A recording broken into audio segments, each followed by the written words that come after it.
Salut à tous, bienvenue chez Lamadoué. Alors aujourd'hui, j'ai acheté deux nouveaux outils, je vais vous montrer ça. Alors regardez déjà à quoi ils vont servir.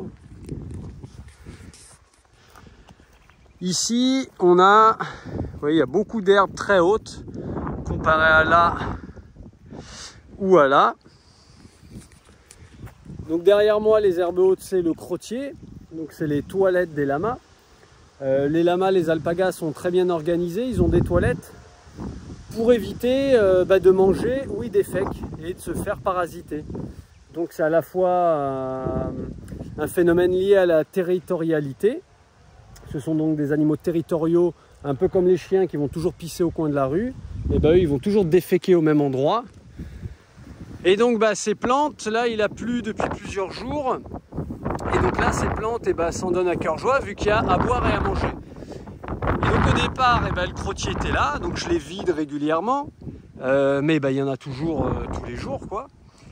Et à force qu'ici ça s'embroussaille, les lamas, les alpagas, ils commencent à devenir de plus en plus loin. Donc c'est embêtant. Et là regardez les chardons là, avec les magnifiques fleurs violettes.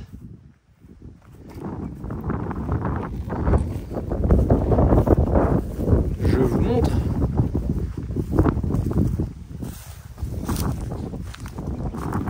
Ils sont plus grands que moi. Moi je suis un peu plus d'1m80. Donc là on a facilement 2 mètres. Et regardez du coup la taille des troncs comparé à mon pouce. C'est tout petit. Enfin ils sont gros et mon pouce est tout petit à côté. Donc pour couper tout ça, alors il y a plusieurs façons de faire. Soit j'achète une débroussailleuse, mais une débroussailleuse efficace. Un modèle loisir, on va dire, ça va être 400 €. Un modèle pro, ça va être 1000 €. Donc c'est beaucoup d'argent pour moi. Et il va falloir l'entretenir, il va falloir lui acheter de l'essence, etc. Moi je déteste utiliser les fils parce qu'on fout des micro-bouts de plastique, donc de fils en plastique partout dans la nature. Donc quand j'utilise des broussailleuses, j'utilise les 3 lames en métal et c'est ultra efficace quoi. Mais du coup il faut tout un tas de protections, le casque anti-bruit, machin, c'est quand même galère. Et moi j'en ai pas besoin de manière régulière quoi. C'est occasionnellement que j'ai besoin de couper des végétaux quoi. Donc vous le savez, pour ceux qui suivent les vidéos, moi j'aime bien les outils à main, les outils manuels. Et donc j'ai acheté une faux. Voilà, ça se présente comme ça. Donc une lame en bas, 2 poignées, et en gros on utilise comme ça. Là je vais être embêté pour faire une démonstration, il me faut mes 2 mains. Donc, normalement j'ai une main là, et qui me permet d'avoir un mouvement comme ça, mais avec les 2 bras. Donc là je vais vous faire une petite démo avec un bras, ça va être moins bien quand même. J'essaie de me la caler là et puis de ne pas me couper. Donc quand on utilise des faux, comme on fait des grands allers-retours, il faut faire gaffe aux chiens, il faut faire gaffe aux poules, parce que souvent les poules elles vont dans les crottiers pour aller manger des insectes, donc c'est super pour elles. Mais voilà, cet outil, regardez cette lame. Voilà, cette lame elle rigole pas quoi. Le bout là-bas il est bien pointu. Voilà, la lame elle est bien aiguisée. Et comme je vous dis, on fait des grands mouvements. Donc il faut y aller piano piano comme on dit. Allez, je vais essayer de vous faire une démo à un bras.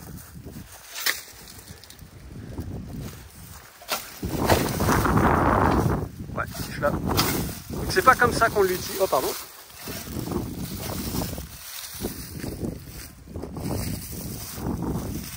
Alors là je ne l'utilise pas du tout comme il faut. Mais je vais vous montrer comme ça coupe bien quoi. Tac. Regardez comme ça a coupé de manière nette. Donc voilà, ça coupe, c'est bien net, c'est bien cool. Bon, après j'ai un râteau, comme ça quand j'en coupe beaucoup, après je fais un tas. Et donc normalement on vient avec un mouvement comme ça. Hop, là, raté. Ouais. Ah, ça pique! Bon, voilà. J'essaierai de faire un pied, de faire ça peut-être un peu mieux. Mais vous aurez compris le principe. Une faux donc pour faucher. Et je me suis acheté une machette pour tout couper. Donc la machette, et bien même principe, c'est ultra dangereux. Il y a énormément de gens qui utilisent des machettes, qui se coupent un pied, une cuisse, un bras qui traîne. Donc ça pareil, c'est ultra dangereux.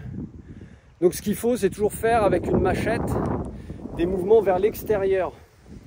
Jamais comme ça vers l'intérieur. Parce que là, vous voyez bien que si j'ai la jambe là ou le bras là qui traîne, flac. Donc toujours des mouvements vers l'extérieur. Et là,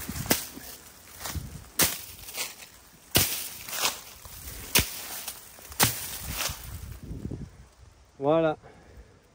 Donc ça va être hyper cool en garrigue pour couper les salseux pareils, les trucs comme ça. Bon, comme j'étais au magasin, bah, c'était l'occasion d'acheter ce qu'il me fallait. Et normalement, voilà, du petit bois mort comme ça. Ça y va assez bien. Bon, celui-là n'était pas bien mort. Bon, je vais arrêter parce que souvent avec ce genre de truc, alors je sais pas si c'est un truc typique de mec ou d'humain en général, mais en tout cas moi, quand je commence à couper des trucs, des fois j'ai plus envie de m'arrêter, je sais pas, il y a un truc de jouissif ou je sais pas comment dire, mais il y a un truc intéressant. Alors il y a un petit œillet dans la lame pour l'accrocher et éviter de se la prendre dans la tronche ou de marcher dessus. Bon voilà, comme il y a beaucoup de vent là et que c'est pas adapté pour que je vous fasse une démo correcte, je vais me tailler ça voilà, comme il faut. Donc après j'ai mon râteau. Parce que tout ça là, les chardons, ça pique à bloc. Hein. Regardez, je vous montre, hein, sur n'importe quelle feuille. Regardez. Je vous fais un petit zoom. Regardez sur mon doigt là. La taille des aiguilles. Et donc ce genre d'aiguille, c'est vraiment son nom, ça porte bien son nom, c'est vraiment des aiguilles. Ça te traverse un jean. Comme dans du beurre, enfin, c'est vraiment et tout à l'heure là quand je m'en suis pris un dessus, de suite ça m'a traversé là le pull, le t-shirt et ça vient nous piquer direct quoi. Donc c'est vraiment bien piquant. Les lamas ça peuvent le manger, mais là comme je vous disais c'est le crottier, hein, on voit ils mangent rien, ils ont mangé tout autour et ils ne mangent pas ça. Alors des chardons il y en a encore plein là-bas. Voilà, petit zoom.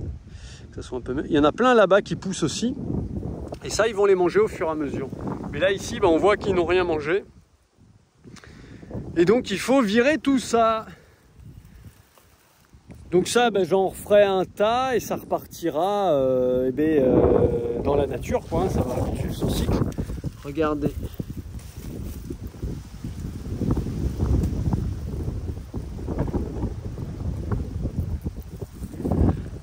Les petites bébêtes qu'on a dessus, donc là il y en a 4-5, donc ça m'embête de les couper par rapport à la biodiversité. Là comme il a plu, il y a du nectar ou je sais pas si c'est nectarifère les chardons, mais en tout cas il y a des insectes dedans, donc ça m'embête un peu de les couper pour eux, mais bon il y en a encore plein, il y en a encore beaucoup ailleurs. Et puis moi il faut pas que les lamas ils aillent me faire des crottiers sur tous les terrains quoi, sinon c'est galère. Donc voilà, on fait comme on peut. C'est pas toujours évident de respecter la garrigue tout le temps. Celui-là il est énorme. Celui-là il a un tronc gigantesque. Ouais voilà, c'est pas toujours évident, mais comme je disais, il y en a plein partout. Là ça va pas couper non plus toute une forêt. Qu'est-ce qu'on a encore comme plante?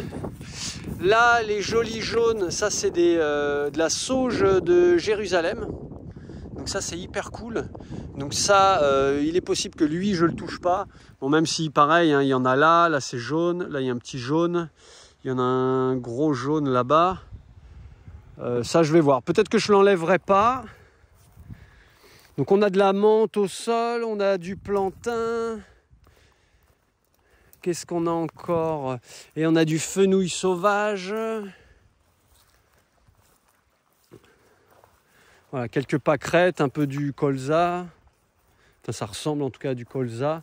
Là, ces fleurs jaunes là. Donc pareil, on voit, il y a des petits insectes dedans. Là, il y a une fourmi. Parce que ils ont des trucs à récupérer. Donc là, voilà, on voit aussi la sauge de Jérusalem qui se plaît bien ici, hein, depuis qu'il y a les lamas. Avant, il n'y en avait pas du tout ici.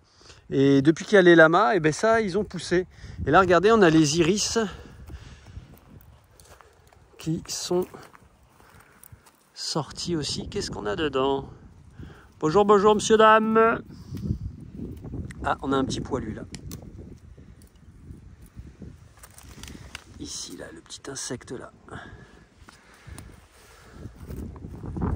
Donc voilà, donc là il y avait deux crottiers, un ici, il y avait un grand passage au milieu, un deuxième là, et là on voit que tout est en train de se combler, donc il faut pouvoir couper tout ça. Allez, trêve de blabla, je me mets au boulot. Ah ouais, ça grouille d'insectes là, dès que je bouge un peu, je sais pas si vous voyez, il y a plein d'insectes qui ressortent quoi. Et donc là on peut voir aussi qu'il y a plein de caca, il y a des magnifiques petites fleurs bleues là, je sais pas ce que c'est, celle-là là. Mais voilà, il y a du crottin qui pareil là, voilà, qui commence à se décaler là aussi, donc c'est quand même un peu embêtant quoi. Bon, c'est embêtant et en même temps c'est pas le problème de l'année, mais comme chaque petit truc, faut s'en occuper, sinon après ça va prendre des proportions galères. Et ça, c'est surtout les crottiers, en tout cas dans les zones privilégiées des lamas. Donc là, j'en ai, celui-là c'est vraiment le plus balèze, mais j'en ai, là on va dire qu'il y en a 2, 3, 4, 5, 6, 7, ouais, allez, j'aurais peut-être une dizaine comme ça. Bon, les autres sont un peu moins hauts, mais ils sont tout aussi étendus. J'aurais peut-être une dizaine comme ça à faire, donc bon.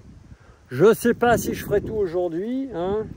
L'idée c'est pas de se tuer à la tâche non plus, mais voilà, on va voir ce qu'on peut faire et comment on peut faire, voilà, au mieux pour que les lamas soient bien.